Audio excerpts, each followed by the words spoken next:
Gusto ko pong magpasalamat sa Panginoon for laying His hands on me. Pinaranas niya talaga sa akin yung miracle niya at binoost niya ng sobra yung faith ko. Kasi nung first time ko talagang pumunta dito, sobrang nanghihina ako. As in, iniisip ko talaga na hindi na gagaling yung pakiramdam ko. Pero nung naranasan ko siya sa buhay ko, unti-unti na iibsan yung pakiramdam ko. Gumagaan ako from hindi nakakalakad, from binubuhat. Unti-unti akong nakalakad.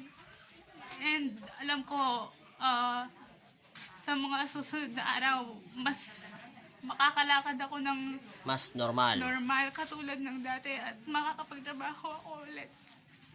Basta, ang sabi lang ng Panginoon sa'yo, te, ano mo pangalan nyo? Patricia po. Patricia, yan paa mo ay makakalakad ng maayos, pero hindi ko rin alam kung gaano ibibigay ang lakas na kapangyarihan ng Panginoon. Hindi natin alam kasi minsan lahat tayo may mga kasalanan naman, di ba? Importante, gumaling ka at tumayo ka.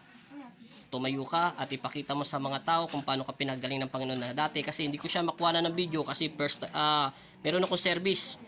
Tsaka yung mukha niya kasi parang kakaiba talaga, parang yung ginusot na ano ba to, papel.